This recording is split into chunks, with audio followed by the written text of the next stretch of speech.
Romans 11. So I ask, God has not rejected his people, has he? Absolutely not. For I too am an Israelite, a descendant of Abraham from the tribe of Benjamin. God has not rejected his people whom he foreknew. Do you not know that the scripture says about Elijah how he pleads with God against Israel? Lord, they have killed your prophets. They have demolished your altars. I alone am left, and they are seeking my. So that's from Kings. I guess I've seen this or heard it, but I don't remember about it being written this way. Maybe I'm reading it in a new light. Could be. So maybe we'll give a little jazz hands here because there's something I haven't seen before. How he pleads with God against Israel. The Elijah pleading with God. I had not thought about it that way. Like in a way, interceding on behalf, but he's pleading with God against Israel. So he's like, they've done horrible things. They've come against me. They've done all this stuff. Don't you know? But what was the divine response to him?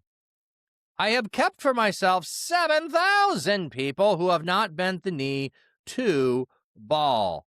So God foreknew. God has a remnant.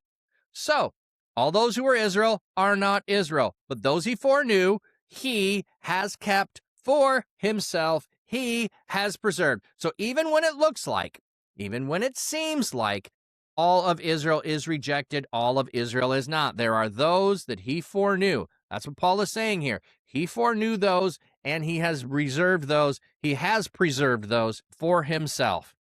The 7,000 there. So God has done it in the past. God has done it in the present.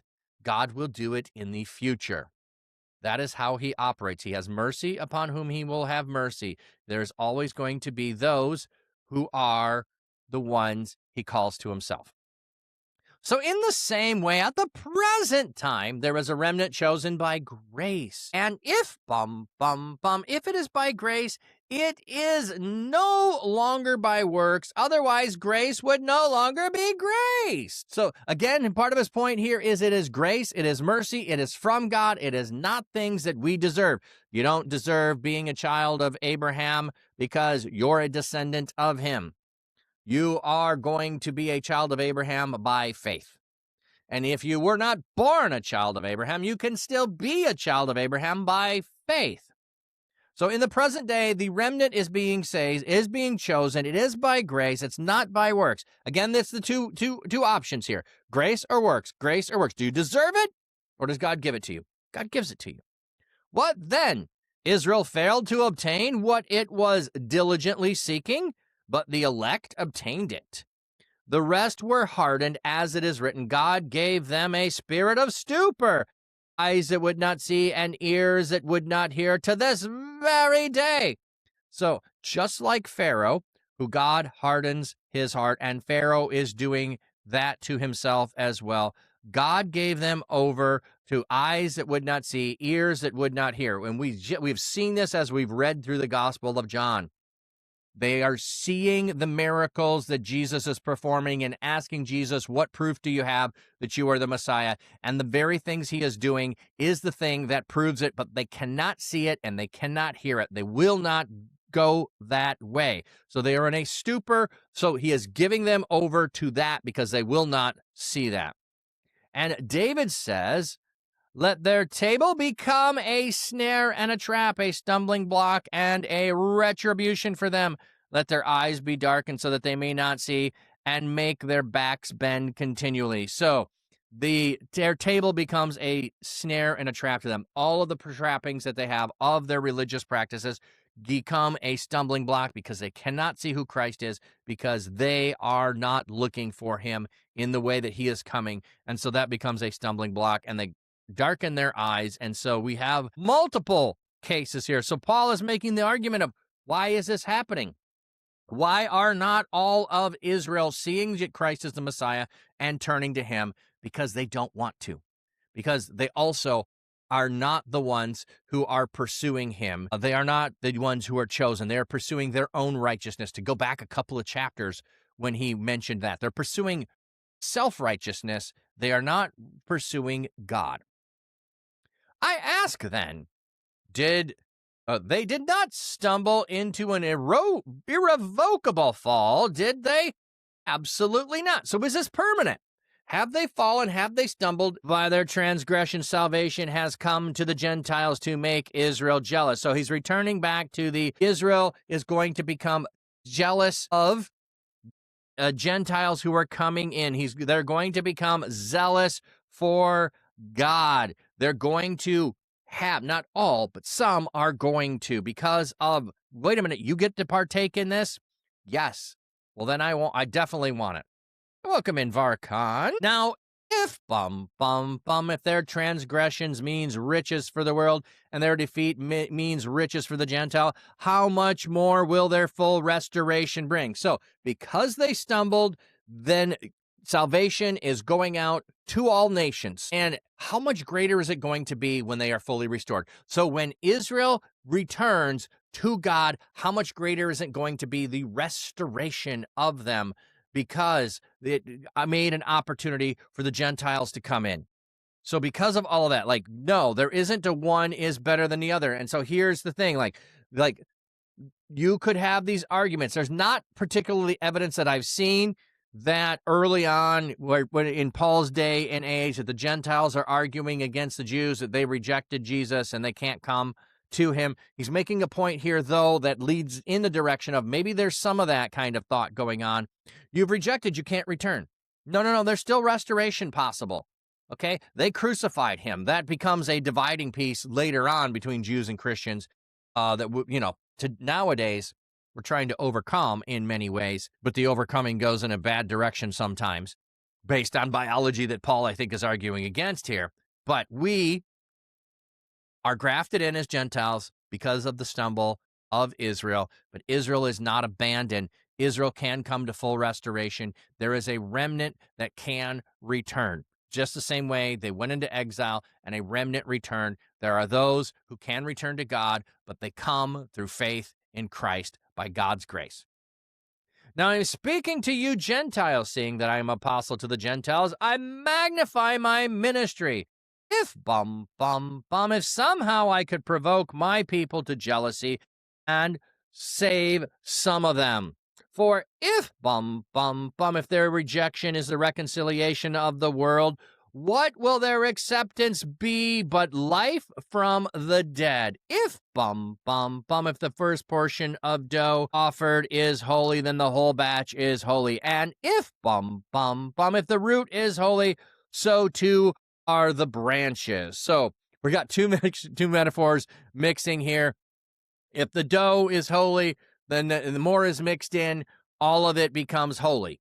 So using the yeast metaphor in a way there, if the portion of dough is holy, then you add more, you make a bigger portion, you add more flour, you get more holy dough. But then going back to the grafting in image of the root stock is holy, then the branches too are holy. So the Gentiles are grafted in, they have become holy, they are holy, and then also the grafting back in of Israel can happen because the holy branch or root is there, it can be grafted in. So, but also he's saying, hey, Gentiles, I'm here to you, and this is also my doing to you is to provoke jealousy in my fellow countrymen, my fellow descendants of Abraham. My longing is for them. I'm called to you to provoke them so they come to God too.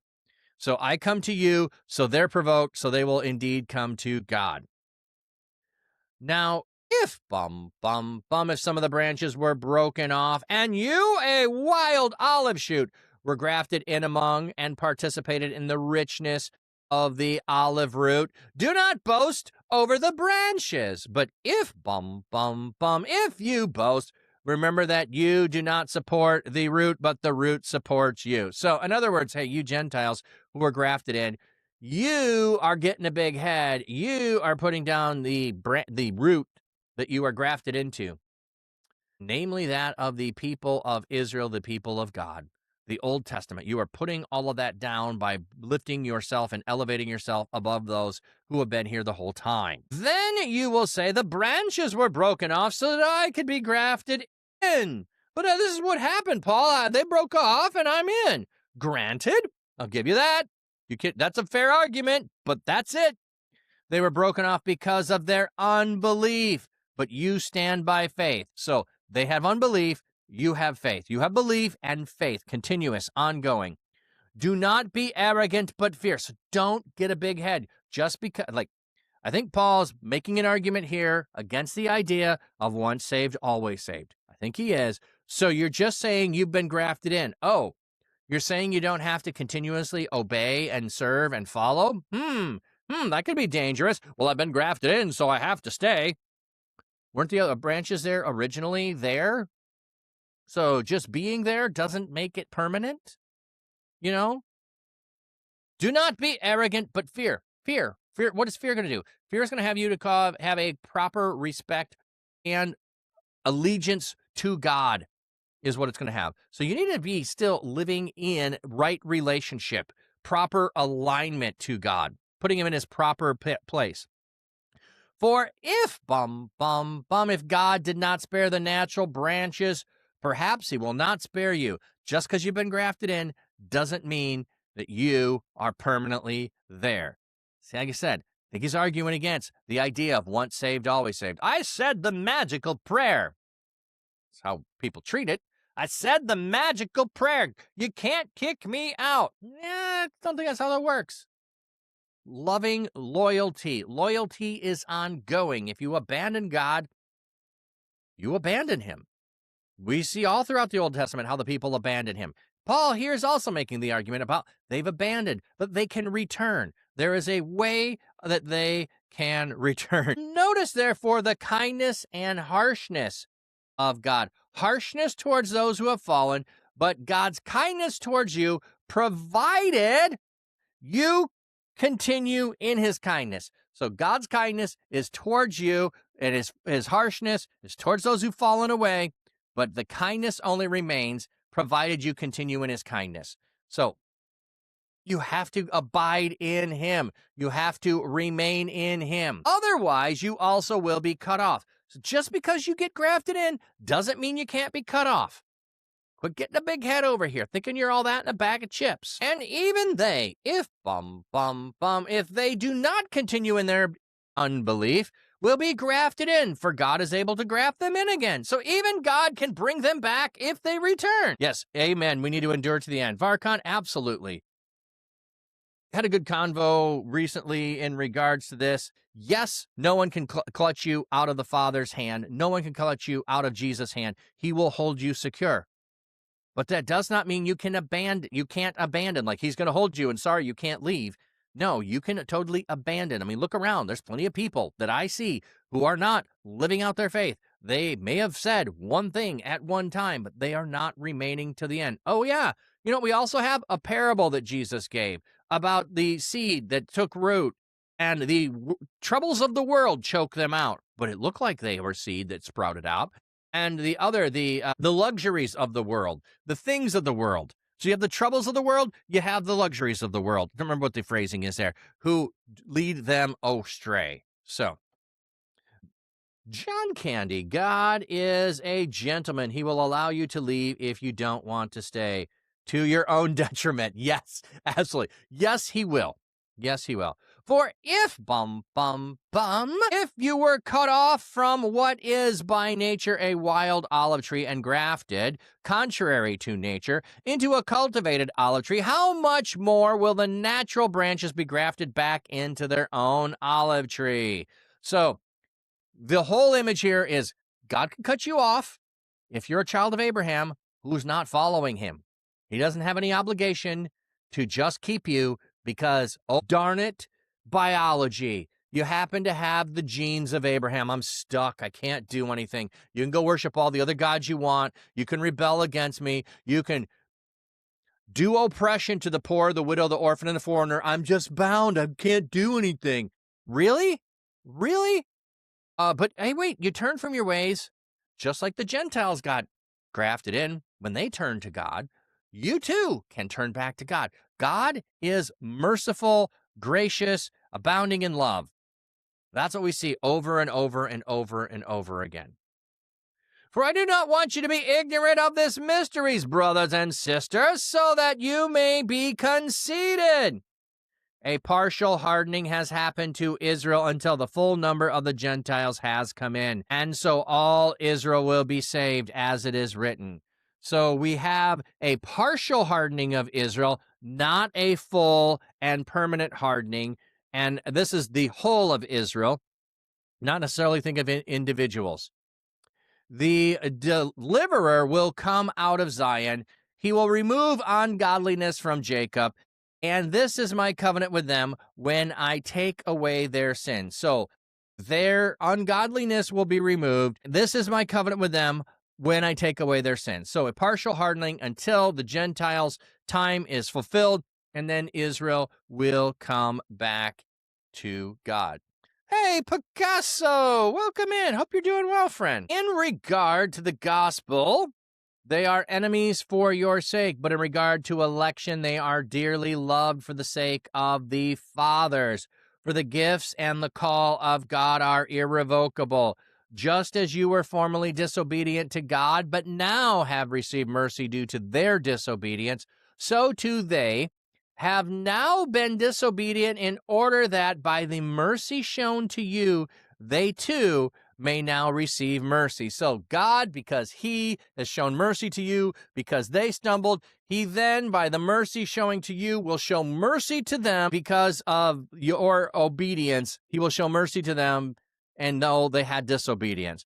For God has consigned all people to disobedience so that he may show mercy to all. So in other words, everyone has sinned, okay? Everyone has been disobedient. Everything has to be God's mercy. That's the only way to come to God, is from his mercy. That's it. There's no other way. Mercy is it. So whether you are a Jew or you're a Gentile, mercy is the way you come to God. Bum. That's it. Yeah, absolutely, Picasso. He even forgave those who crucified him on the cross. Yep. He's there forgiving them. Forgive them, Father, for they know not what they do. Yeah, they did not know what they were doing. And I think that includes both the Romans and the Jews who, were doing that, like extending the forgiveness to all. How was your stretch break? It was good. It was good.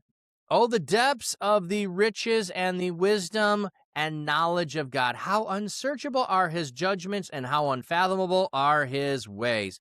Like, absolutely. I do not comprehend God. I have this conversation with people, and it's like I can intellectually assent to an idea, but it does not mean I can fully grasp all of it. And I'll use this example because I listen to a podcast that often uses this example. I have no capacity to understand what it's like to be a bat. I don't understand batness. I'm not a bat. I never will.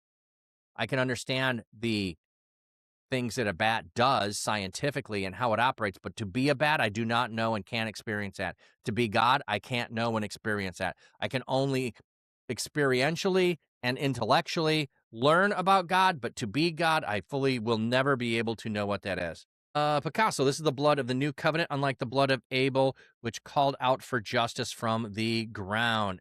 Absolutely. I do as I am, Batman. I don't remember that quote. But if Batman said that, okay. Or is that someone else who quoted that and attributed it to Batman? Not sure. Okay. So how unsearchable, how unfathomable are his ways? How unsearchable his judgments? So is it fair? Is it unfair? That's not a fair question to ask of God. It is God's way. So if it's God's way, it is the way that's being revealed to us. Can we comprehend what the way of God? No. Can we comprehend the way of a bat? No. For who knows the mind of the Lord, and who has been his counselor, or who has first given to God that God needs to repay him? So that's Isaiah, and then down to Job. So we got Isaiah and we have Job. So, yeah, who's given to God that God needs to repay him? Yeah, who has been God's counselor? God, let me just give you some advice here. Like, let me help you out. Like, this would really help atheists to come and believe in you. If you just show up, then they'd believe in you. If you just showed up as Jesus standing in front of them and did miracles, they'd just believe in you. That makes no sense because, frankly, he came and did miracles and they crucified him. So that's not the thing that's going to get them to believe. So, yeah, we are all entered into God, called to enter into God's counsel. Yes. For from him and through him and to him are all things. So they are from him, they are through him, and they are to him. To him be the glory forever. Amen. So all things are from God. All things are through God. All things are to God. To him be the glory forever. So they're not of our own merit. They're not of our works. None of those things. They're not because of biology. They're not because we are children of Abraham. They are by faith through grace from God's mercy given to us. That's it. No other way. That's what we have.